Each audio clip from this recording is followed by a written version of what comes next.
আসসালামু আলাইকুম রহমতুল্লাহ।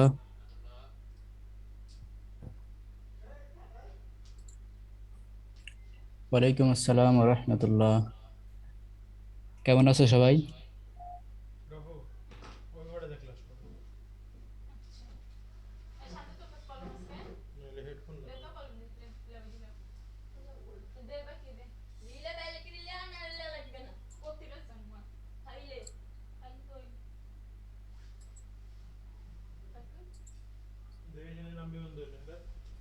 আলহামদুলিল্লাহ, ভালো আছি আমিও।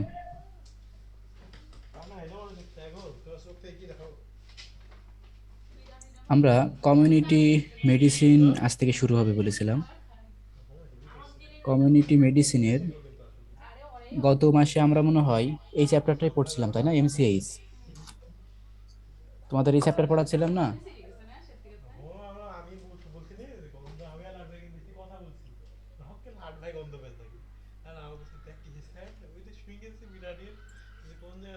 আচ্ছা, এমসিএইচ, আমরা এমসিএইচ পড়ছিলাম। দেখো, কমিউনিটি মেডিসিনের এই এমসিএইচ চ্যাপ্টার থেকে যে প্রশ্নগুলো লাগবে সেগুলো আমরা শুরুতেই দিয়ে দিয়েছিলাম। নতুন কেউ থাকলে দেখে নাও। এখানে টোটাল 60টা প্রশ্ন ছিল। একটা ছিল what is MCH, what are the component and objective of MCH. আর একটা ছিল what is ANC, why it is necessary. আর একটা ছিল write short note on high risk mother. আর একটা ছিল যে define MMR, what are the causes of MMR. আর একটা ছিল define IMR, what are the causes of IMR. তারপর ছিল write short note on antenatal visit. তারপর ছিল write about এমসিস problem, LBW, colostrum, breast feeding. এই বিষয়গুলো সম্পর্কে আমাদের জানতে হবে। তবে এখান থেকে 1 থেকে 6 পর্যন্ত প্রশ্নগুলো আমাদের খুবই কমন, এই প্রশ্নগুলোই বারবার এসে থাকে। 7 নম্বর প্রশ্ন তবুও আমরা কিন্তু পড়ে রাখবো। যেমন এলবিডব্লিউ, লো বার্থ ওয়েট, বাচ্চা কেন কম ওজন নিয়ে জন্মগ্রহণ করে, কি সমস্যা হতে পারে। হ্যাঁ, তারপরে এখানে এসে কোলোস্ট্রাম, এই যে শাল দুধ, তোমরা নাম শুনেছো কিনা?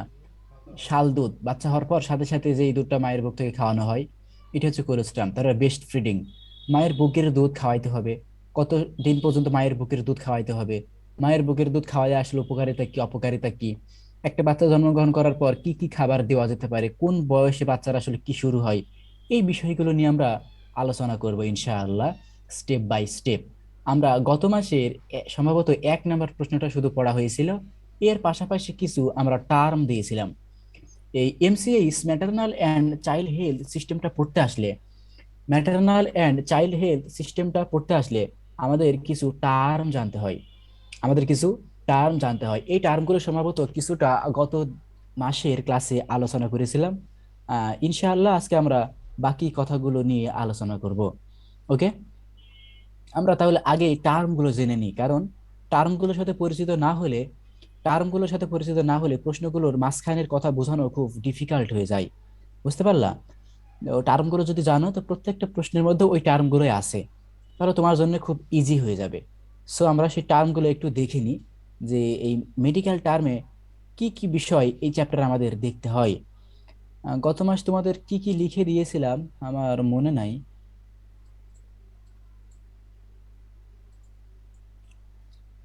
তোমাদের কোন ভাইয়া টার্ম গুলো লিখে দিয়েছিলেন।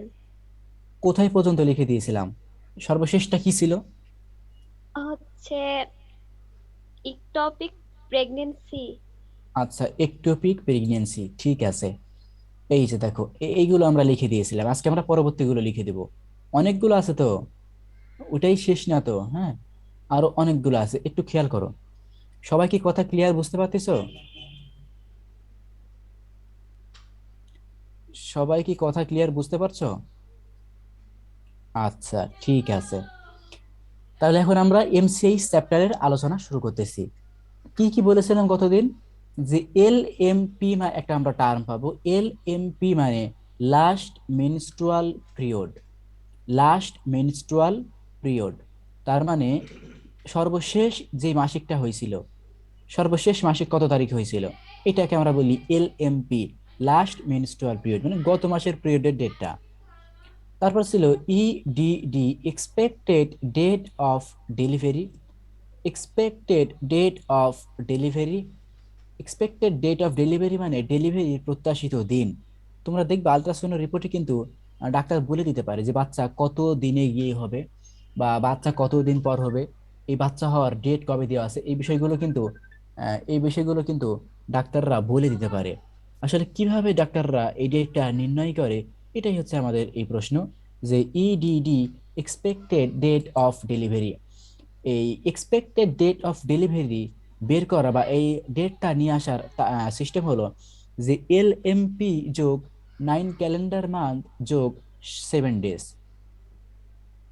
LMP মানে ভাইয়া ইডিডি একবার বললে ভালো হতো। হ্যাঁ, ইডিডি তে বলতেছি। EDD expected date of delivery, তাই না?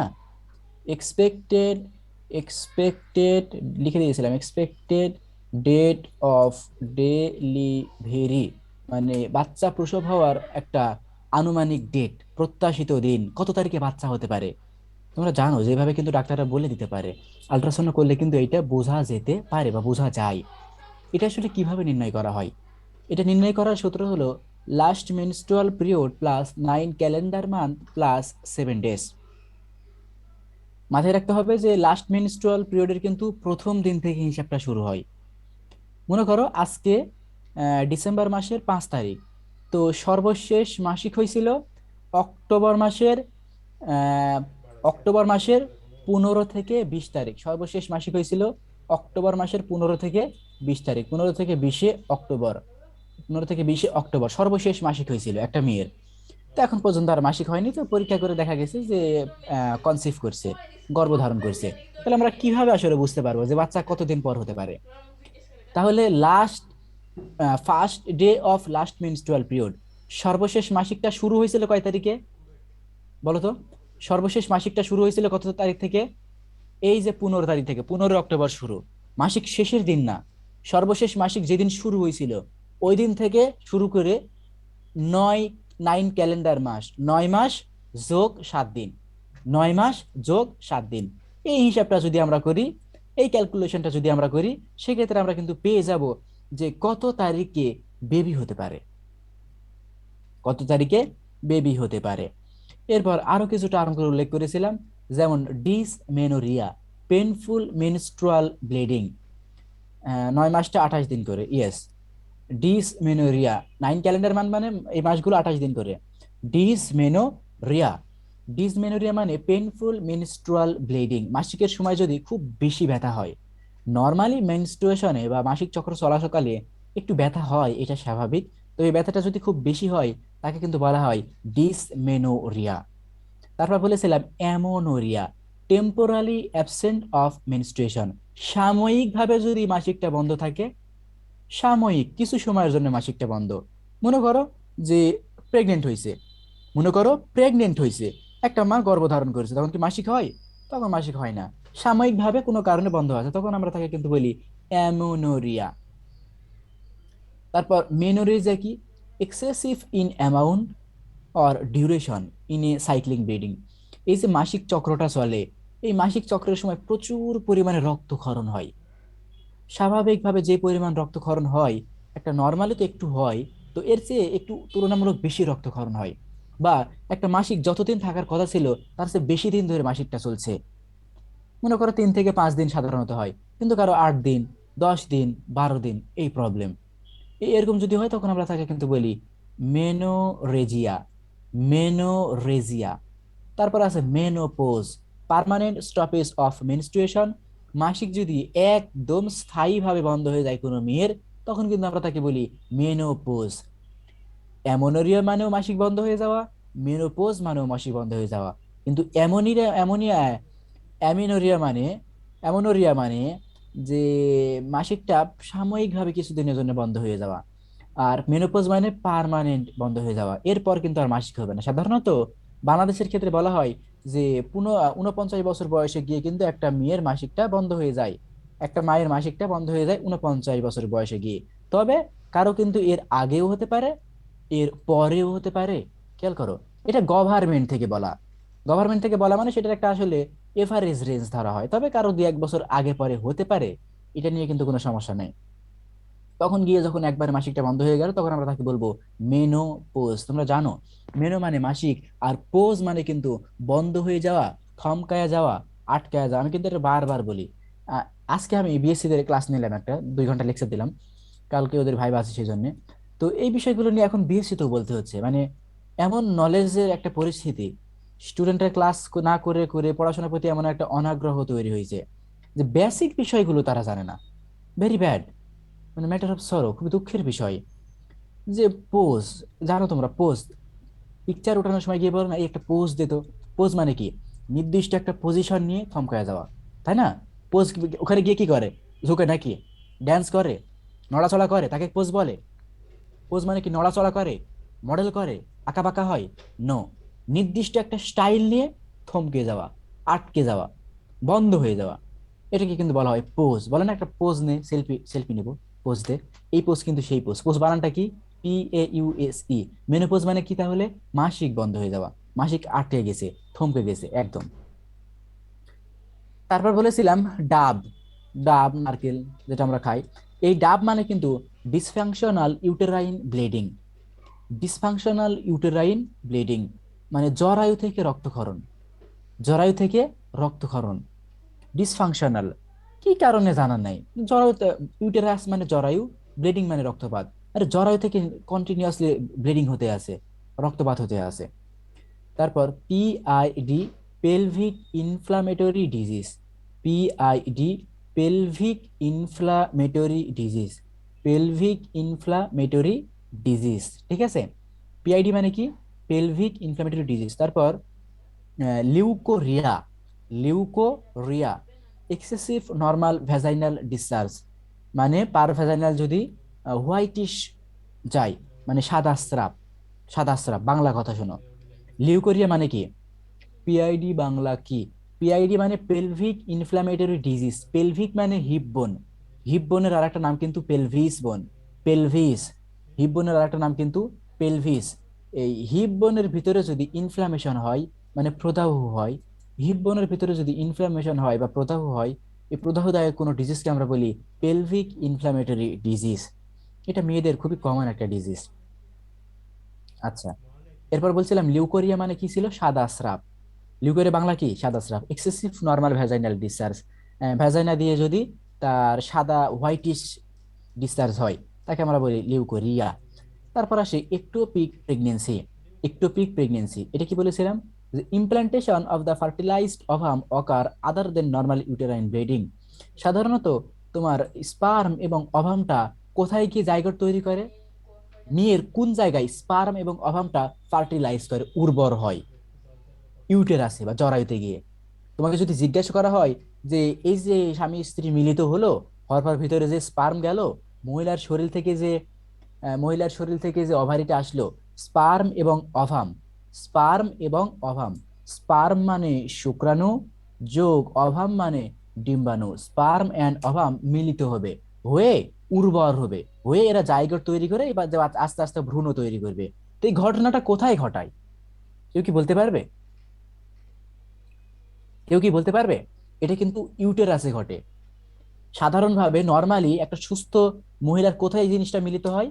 ইউটেরাস বা জরায়ু, ইউটেরাস বা জরায়ু, ইউটেরাস বা জরায়ু। কিন্তু কিন্তু কোনো কারণবশত যদি জরায়ু বাদে অন্য কোনো জায়গায় ইমপ্লান্টেশন হয়, অন্য কোনো জায়গায় জাইগোট তৈরি হয়, ভ্রূণ তৈরি হয়, তাইলে কিন্তু বিপদ, তাইলে কিন্তু বিপদ।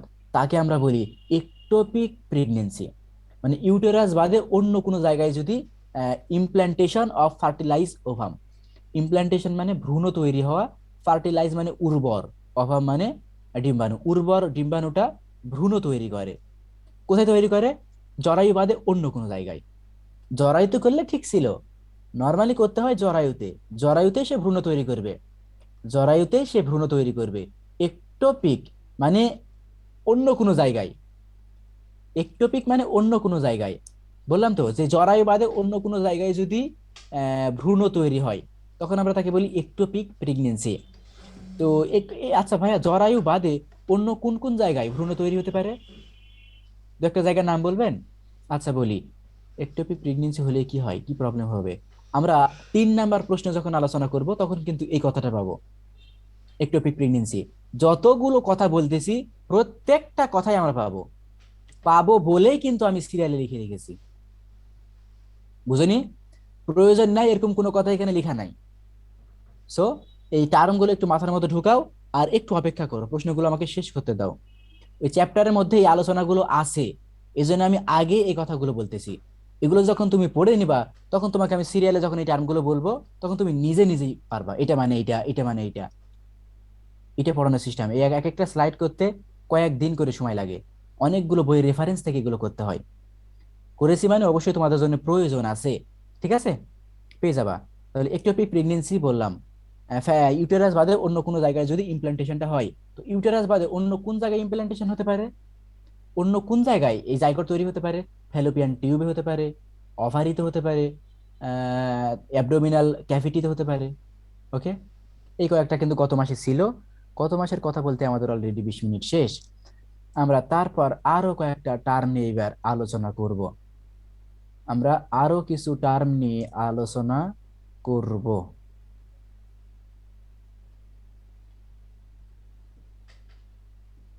বুঝলো, এই টার্ম গুলো নিয়ে আমাদের একটা করে ক্লাস লাগে। আচ্ছা, এবার একটু এগুলো একটু লিখে নাও, যে ট্রাইমিস্টার ইন প্রেগনেন্সি।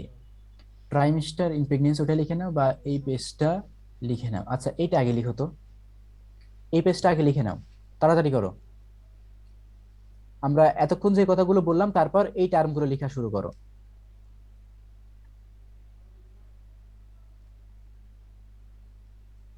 এইভাবে লেখা শুরু করো। IUD, intrauterine death. ট্রাইমিস্টার করো, ট্রাইমিস্টার না, ট্রাইমিস্টার পরে লিখো। আগে এটা করো, আগে এটা করো। এখানে যা আছে তাই, এখানে যা আছে, এখানে যা আছে তাই, এখানে যা আছে তাই। তোমাদের আমি অনেকবার বলেছিলাম যে আমি যেগুলো পড়াবো বা যতগুলো পড়াবো, যদি কেউ পড়াই তো কোর্স ফি রিটার্ন। তো বিষয় হলো যে এই কথাটা যে বলি, তো দেখা যাচ্ছে শেষে গিয়ে আমি আর টাকা ফেরত দিলাম না, তার মানে আমি 2 নাম্বার করলাম, তার মানে আমি মিথ্যুক প্রমাণিত হলাম। শেষের কথা না, এই যে শুরুতেই তোমার তো এখন মনে করো দ্বিতীয় বা তৃতীয় মাস চলছে, এখনই বলতেছি, আমি তো এখন এটা পড়ায় ফেললাম এমসিএইচ চ্যাপ্টার। এই এমসিএইচ চ্যাপ্টারে আমি যা পড়াবো, যদি কোনো কোচিং বা কেউ এগুলো পড়ায় থাকে, তো তোমাদের কোর্স ফি ফ্রি। আগামীতে যতদিন ক্লাস করবা, কারো কোনো পেমেন্ট করতে হবে না। যাও, খোঁজ নিও। এই একটা চ্যাপ্টারে শুধু আমি যতটুকু পড়াবো, যদি এতগুলো কেউ পড়ায় থাকে, কোনো স্টুডেন্ট তোমার ফ্রেন্ডের মধ্যে জেনে থাকে, সেক্ষেত্রে আগামীতে যতদিন ক্লাস করবা কারো কোনো পেমেন্ট করতে হবে না, ইনশাআল্লাহ। চ্যালেঞ্জ। তাড়াতাড়ি লিখে নাও।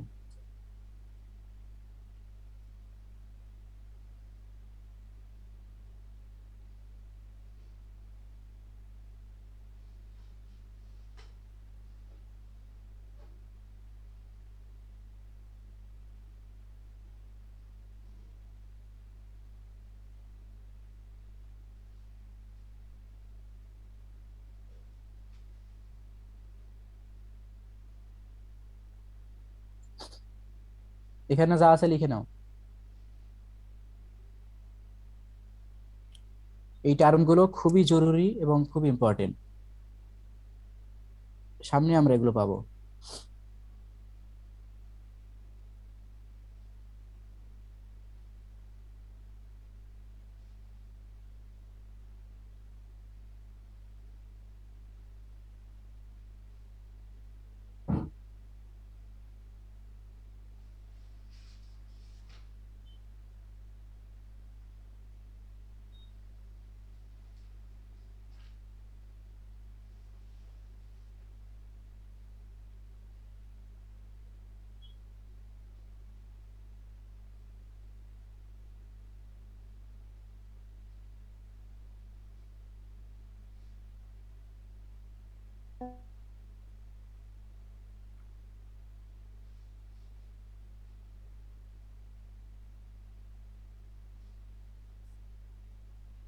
এই টার্মগুলো লিখে নাও, খুবই গুরুত্বপূর্ণ টার্মগুলো। IUD, intrauterine death. সিএস মানে সিজারিয়ান সেকশন, সিজার করে যদি কোনো মেয়ে নেওয়া হয়। ম্যাচিউর বেবি হতে কতদিন লাগে।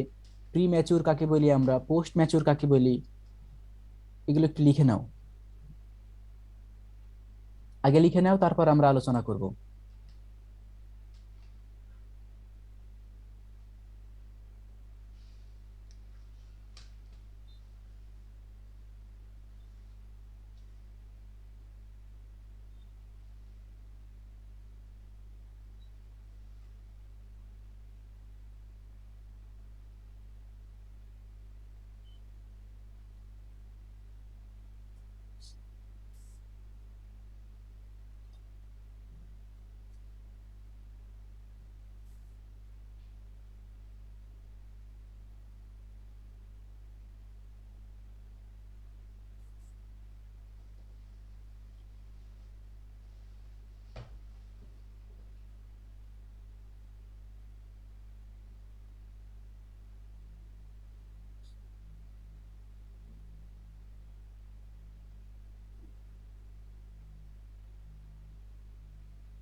হয়ে গেছে? আচ্ছা,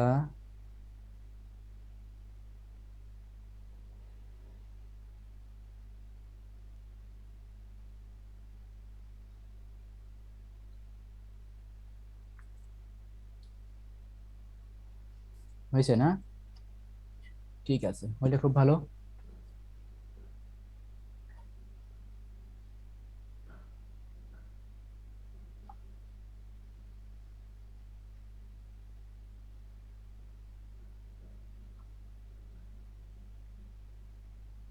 বাকিগুলোর হয়েছে?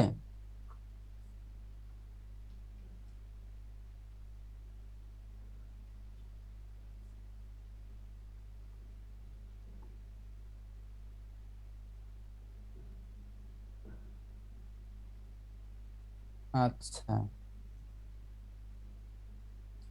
তাহলে শুরু করব। শাখাওয়াত লিখতেছো?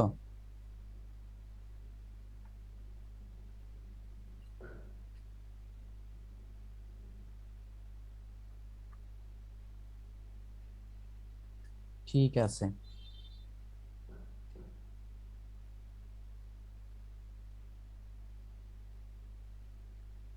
আচ্ছা, তাহলে আমরা একটু বলি যে আইইউডি মানে কি। Intra uterine death. ইন্ট্রা মানে মধ্যে, ইউটেরাইন মানে ইউটেরাস জরায়ু, ডেথ মানে মৃত্যু। জরায়ুর মধ্যেই মারা যায়, জরায়ুর মধ্যেই মারা যায়। Death of the foetus in uterus after 28 weeks of gestation. গর্ভধারণ হলে, গর্ভধারণ হলে বাচ্চার বয়স যদি 28 সপ্তাহ হয়, 28 সপ্তাহের পরে যদি বাচ্চাটা জরায়ুর মধ্যে মারা যায়, 28 সপ্তাহের পরে যদি বাচ্চাটা জরায়ুর মধ্যে মারা যায়, তাকে কিন্তু বলা হয় আইইউডি। খেয়াল রাখবে, 28 সপ্তাহের পরে যদি বাচ্চা জরায়ুর মধ্যে মারা যায়, বাচ্চার বয়স কত? 28 সপ্তাহ পার হয়ে গেছে, বাচ্চার বয়স কত? 28 উইকস পার হয়ে গেছে।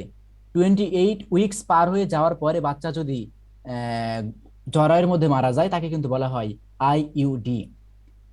আই ইন্ট্রা মানে মধ্যে, ইউটেরাস মানে জরায়ু, ডেথ মানে মৃত্যু। তাহলে এটা কাকে বলে?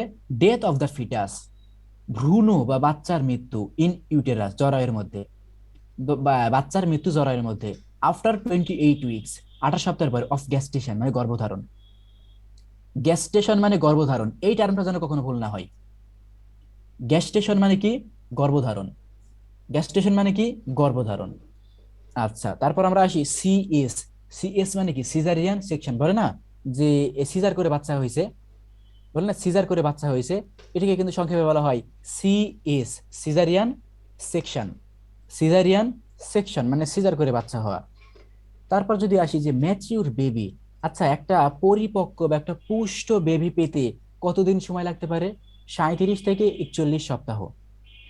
যেমন তোমরা জানো যে আম, জাম, কলা, লিচু, যে কোনো ফল বা যে কোনো কিছু তার পুষ্ট হওয়ার জন্য, পরিপক্ক হওয়ার জন্য, ভালোভাবে পাকার জন্য কিন্তু একটা সময় আছে। ইয়েস, যদি আমরা মাসের ক্ষেত্রে চিন্তা করি 9 মাস 10 দিন, আর সপ্তাহের ক্ষেত্রে চিন্তা করলে কিন্তু 37 থেকে 41 সপ্তাহ। একটা বাচ্চা পরিপক্ক হওয়ার কিন্তু আইডিয়াল ডেট বা আদর্শ সময় হলো 37 থেকে 41 সপ্তাহ বাচ্চার বয়স। আচ্ছা এটা বাচ্চার বয়স কখন? বাচ্চা কি জন্ম হওয়ার পর? বাচ্চা কি জন্ম হওয়ার পর? হ্যাঁ, তো কখন এটা, কখন?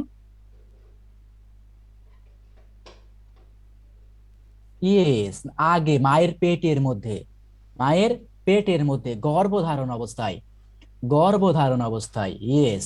গর্ভধারণ অবস্থায় তার বয়স যদি 37 থেকে 41 সপ্তাহ হয় তাকে বলি ম্যাচিউর বেবি। আর কোনো বাচ্চার বয়স যদি 37 সপ্তাহের কম থাকে, বিফোর 37 উইক, 37 সপ্তাহের আগে তাকে কি বলি? 37 সপ্তাহের আগে তাকে কি বলি?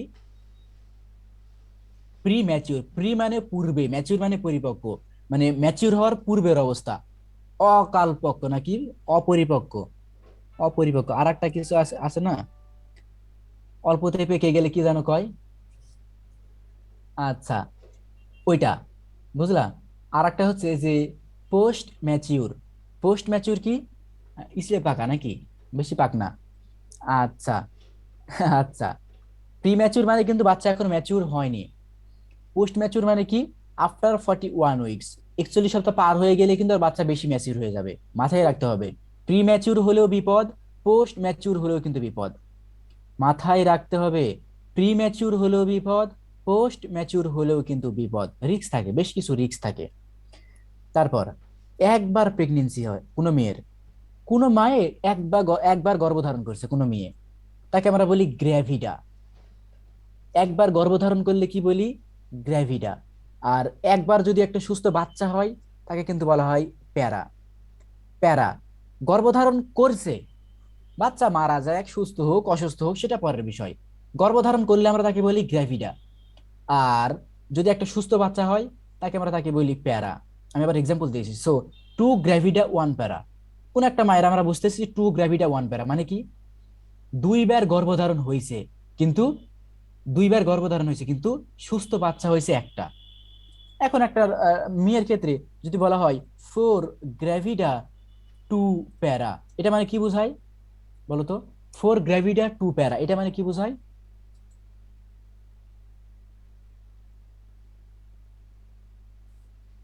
কোন একটা মেয়ের ইতিহাসে আমরা দেখলাম যে ফোর গ্র্যাভিডা টু প্যারা, তাকে আমরা কি বুঝবো এখান থেকে?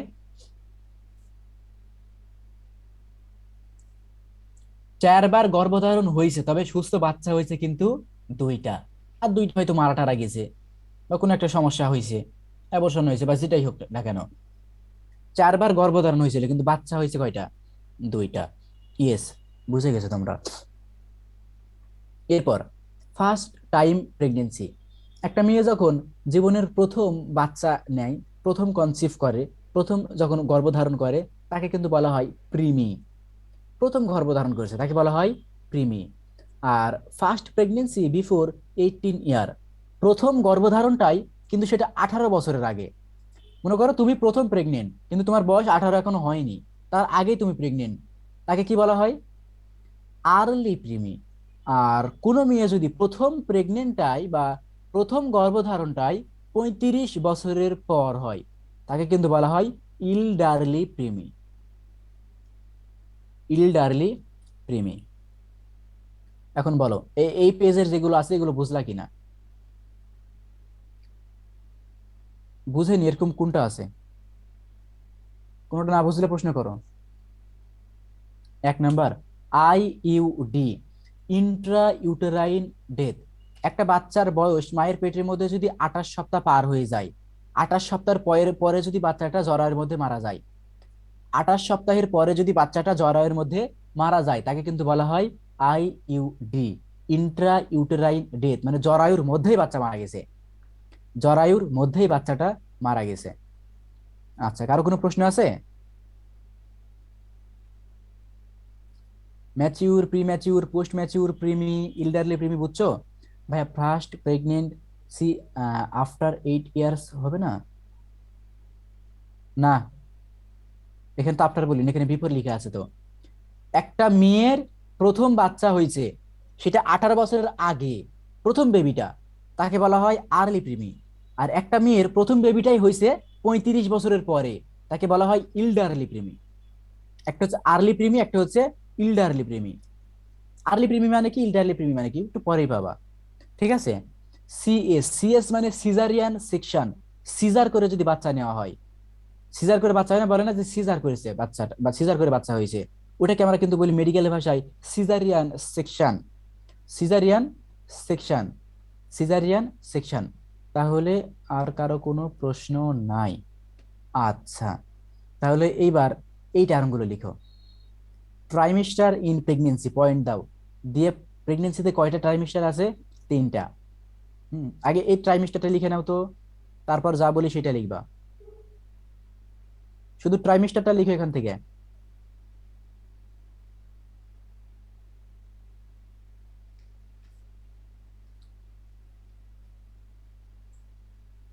পোস্ট ম্যাচিউর, বাচ্চার বয়স 41 সপ্তাহ পার হয়ে গেছে, এখনো বাচ্চা ডেলিভারি হয়নি। বাচ্চার বয়স 41 সপ্তাহ পার হয়ে গেছে, এখনো বাচ্চা ডেলিভারি হয়নি, তাকে আমরা বলবো কিন্তু পোস্ট ম্যাচিউর। তাকে আমরা বলবো post mature. Okay,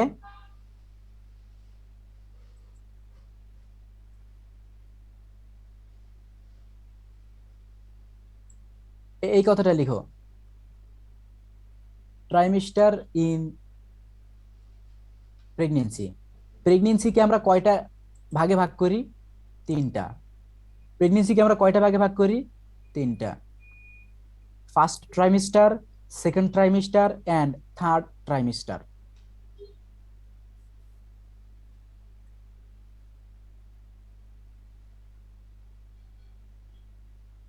first trimester, second trimester and third trimester. তাড়াতাড়ি করো।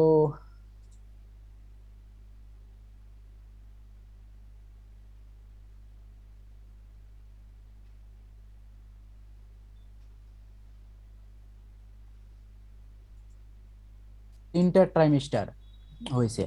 আচ্ছা, আমি আরেকটা কথা বলিনি ক্লাসের মাঝখানে, এই যে মাঝে মাঝে ক্লাসের যে ছুটি রাখি, এটা কি তোমাদের জন্য কোনো সমস্যা? তোমাদের কোনো লস আছে?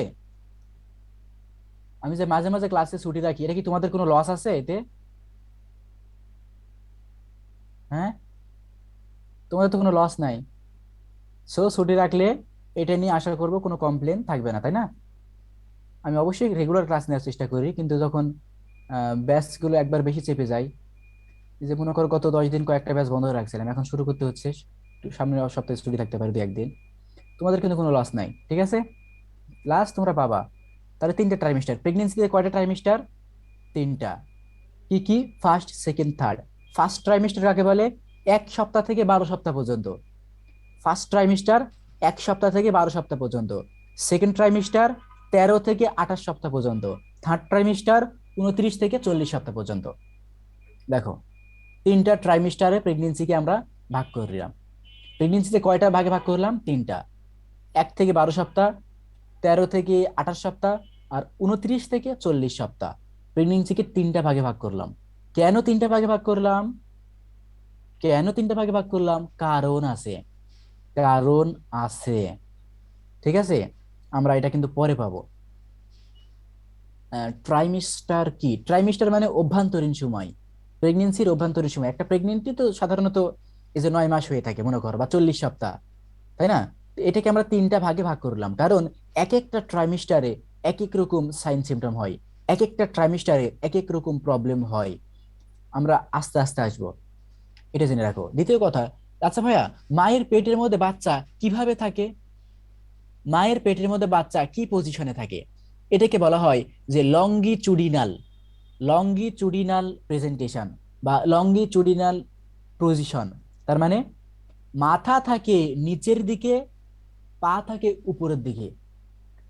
মায়ের পেটের মধ্যে বাচ্চা কোন পজিশনে থাকে? মাথাটা থাকে নিচের দিকে, পাটা থাকে উপরের দিকে।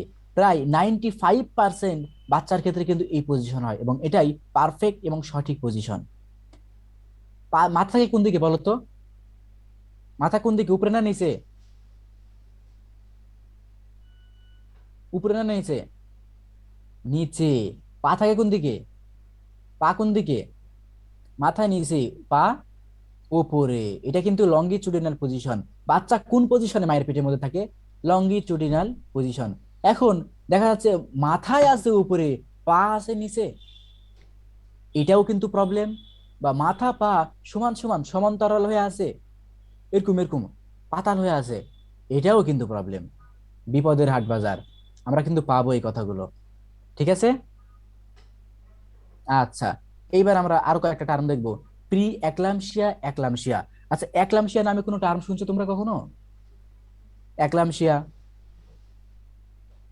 একলামশিয়া নামে কিছু শুনছো? শুনেছো? পারে।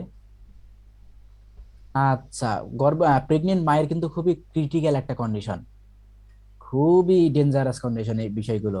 আমরা একটু দেখবো আসলে এই একলামশিয়া বলতে কি বোঝায় এবং প্রি একলামশিয়া বলতে কি বোঝায়। আগে আমরা দেখি প্রি একলামশিয়া। এবার টার্মটা লিখো, যে প্রি একলামশিয়া। একলাম, পি আর ই, প্রি, প্রি একলামশিয়া। ওই যে বানানটা দেখো, একলামশিয়া, প্রি একলামশিয়া, প্রি একলামশিয়া। দেখো, প্রি একলামশিয়া। প্রি একলামশিয়া কি জিনিস? একটা মেয়ে যখন গর্ভধারণ হয়, প্রেগনেন্ট হয়, তখন তার সাথে যদি ইডিমা থাকে, গর্ভধারণ অবস্থায় কি কি হচ্ছে? গর্ভধারণ অবস্থায় কি কি হচ্ছে একটা মেয়ের? ইডিমা যোগ প্রোটিনিউরিয়া, যোগ প্রোটিনিউরিয়া, যোগ hypertension. Hyper tension, hyper tension. কোনো মেয়ের প্রেগনেন্ট অবস্থায় যদি এই তিনটা সমস্যা হয় একসাথে, ইডিমা, প্রোটিনিউরিয়া এবং হাইপার টেনশন, কেটে গেলে সাথে সাথে আবার অ্যাড হবা, টাইম শেষ। কোনো মেয়ের যদি একসাথে তিনটা প্রবলেম হয়, যে প্রোটিন ইউডিমা, প্রোটিনিউরিয়া এবং হাইপার টেনশন। ইডিমা মানে পায়ে পানি জমা, ইডিমা মানে পায়ে পানি জমা। প্রোটিন ইউরিয়া মানে প্রস্রাবের সাথে প্রোটিন যাওয়া, প্রোটিন ইউরিয়া মানে প্রস্রাবের সাথে প্রোটিন যাওয়া। প্রোটিন ইউরিয়া কি জিনিস? Presence of protein in urine. Presence of protein in urine মানে প্রস্রাবের সাথে প্রোটিন যাবে, এটাকে কিন্তু আমরা বলবো প্রোটিন ইউরিয়া। এটাকে আমরা বলবো প্রোটিন ইউরিয়া। আর একটা হচ্ছে হাইপার টেনশন, উচ্চ রক্তচাপ। যদি এই তিনটা প্রবলেম হয়, আচ্ছা কেটে দিচ্ছি, আবার এটা হতো, টাইম শেষ।